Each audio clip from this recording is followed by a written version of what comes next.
start with the opening statement for Coach Jackson and the week in Georgia.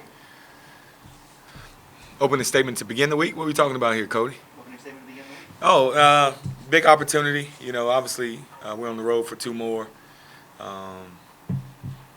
Hadn't played Georgia State yet, but obviously we played Georgia Southern here. So, again, they're a better team at home than on the road. They're 6-4 at home this year to start off with Georgia State. So, we have to bring our hard hats, we have to bring our focus, and we have to be ready to go.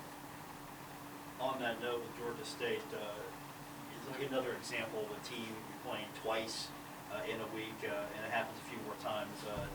How does that immediate turnaround change the way that a game plays out now that you've seen it in JMU? Does that go change anything, how you prepare, how you get ready? No, you know what? We're just more familiar with them, but our preparation pretty much stays the same.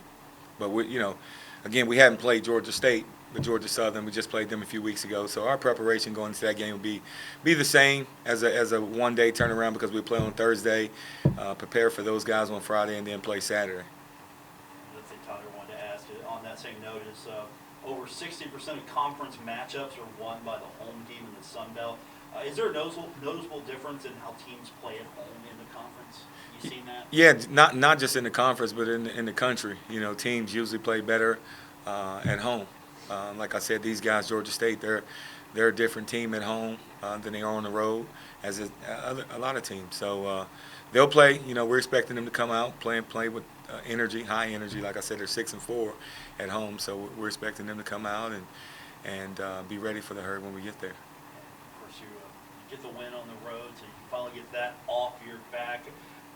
You really didn't talk about that in the locker room. That was something more than maybe we talked about than the guys played. But it still felt like that weight had been lifted off when I saw the celebration and everything. Yeah, you know what? It's crazy. We didn't talk about it a whole lot. We just talked about our preparation and our process going into each game, whether it be home or on the road. So.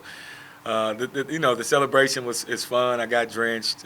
Those guys were super excited as I was, and it was good. Mentally it was good to finally secure a road win, and it felt good. The plane ride was good coming home. The bus ride to the airport was good. The energy and the happiness was on a high note. So that's always positive. Yeah, you had a chance to maybe look at the last couple of games.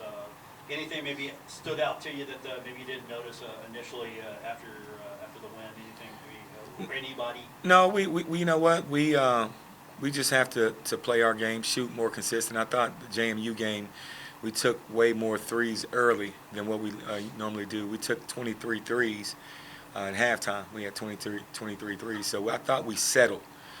We obviously want to shoot the 3 ball, but I would prefer to play inside out and don't settle. We want to keep attacking the basket, attacking it with force, and then we'll get the kick out threes or we'll get the transition threes like we did at Coastal. If you watch the Coastal game, I believe we took 20 for the game, and we got Jalen Spear got a couple kick outs from Nate. He got a transition pitch back from Mike Dawson. So we'll take those, and then Mike Dawson hit a 3 in the corner from Dzane, just a regular one more pass. So we'll take those threes. We just don't want to jack and settle without putting pressure on the defense. Another question from Tyler. Coastal is a team that plays very slow, ranked about 362 in average possession length. Did you feel that you controlled the pace and were able to get out of the transition as you've been focusing on? Yeah, I don't know if I felt we controlled the pace. I mean, I thought we tried to get out in transition. We have to play tough and get a stop. They'll push it early, but if they don't have anything early, they want to run a set. But I like the way we get out in transition. That's a focus for us. I think we're best when we get out and put pressure on the defense and move the ball around. I think we get probably our best quality shots, with the exception of going into Nader and Obina and having those guys either score or kick it out. Anybody stand out to you? You look at them, is it they have just maybe 1 or 2 guys that do it all, or are they more of a team concept? Who, Georgia State? Yes.